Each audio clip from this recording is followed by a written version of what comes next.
Salut à tous, aujourd'hui je vais parler de Pentagon Papers que j'ai vu avec Anna qui s'appelle The Post en version originale. Donc il s'agit du nouveau film de Steven Spielberg. Alors au casting, on a bien évidemment Tom Hanks et Meryl Streep. Et aussi Bob Odenkirk pour les plus connus. Et donc le film est adapté d'une histoire vraie, celle du Washington Post qui se fait livrer des documents confidentiels sur la guerre du Vietnam pendant la période Nixon et qui est sur le point de les révéler. Et donc du coup, ces documents, les employés du poste, ils ne savent pas s'ils doivent les publier ou pas.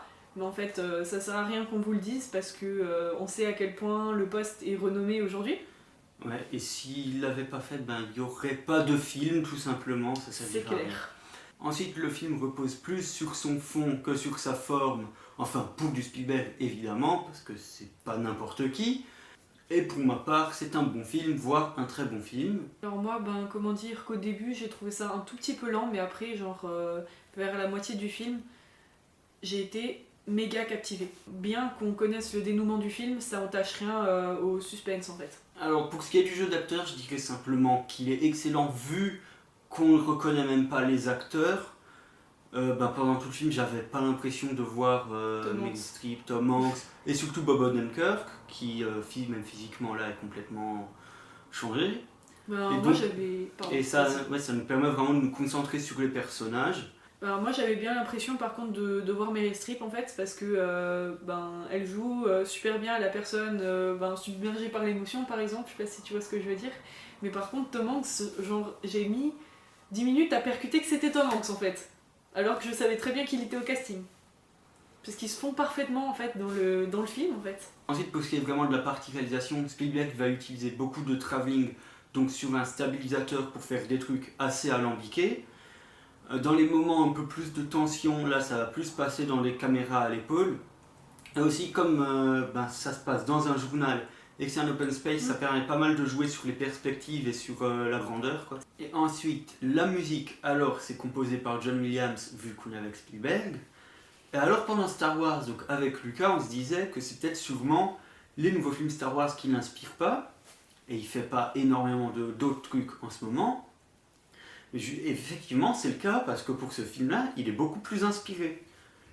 Et d'ailleurs, il sort même des fois de son registre classique pour des trucs beaucoup plus oppressants et moins jazzy. Si ça se trouve, il en avait peut-être juste marre de faire des Star Wars et de tourner en rond en fait. Je dirais que le film est pas hyper facile d'accès. J'ai l'impression qu'en ce moment, en fait, Spielberg, il sort des films déjà avec des délais assez proches.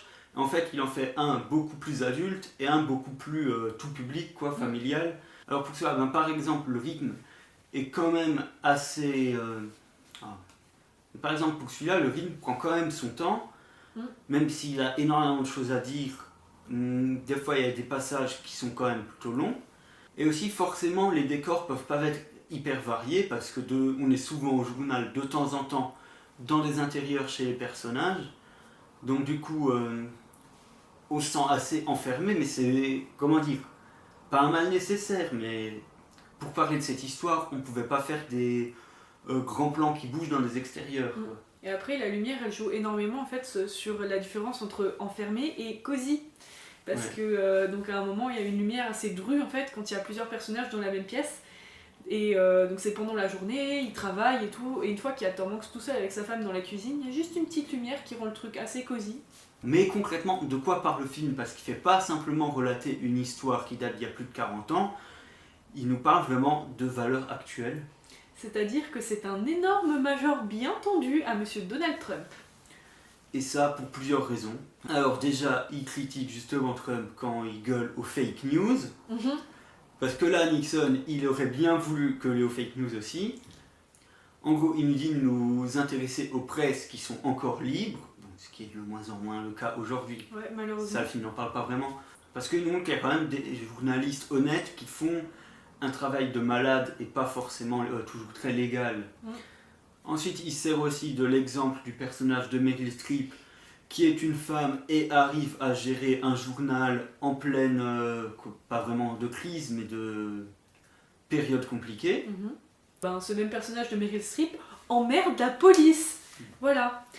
Et surtout, ce qu'il nous dit avec ce film, c'est que grâce à cette affaire qui a été suivie par le Watergate, un président a déjà été démis, Et du coup, il dit en gros, Trump, il peut t'arriver la même chose. Fais gaffe à ton cul, mon pote. Et également, je sais pas si c'est un hasard ou pas, mais pendant un événement, je me souviens plus lequel, Meryl Streep a caricaturé le personnage de Donald Trump en se déguisant en lui et en le ridiculisant de manière totale. Et du coup, venant de la part de Spielberg, qui est pas un inconnu loin de là, c'est quand même un gros posage de couilles. Parce que venant d'un tel personnage, il pourrait parler de plein d'autres trucs, mais là, vraiment, il donne un film qui parle à peu près à tous les Américains et même à toutes les personnes dans le monde, vu la place qu'a les USA. Et par conséquent, donc, il nous donne un message d'espoir. Il nous dit aussi, enfin, au moins pour lui, que à Hollywood, ils sont pas dans leur bulle et qu'ils pensent quand même à ce qui se passe en dehors, quoi. Pour conclure, ça reste un film très académique, mais qui a des messages forts et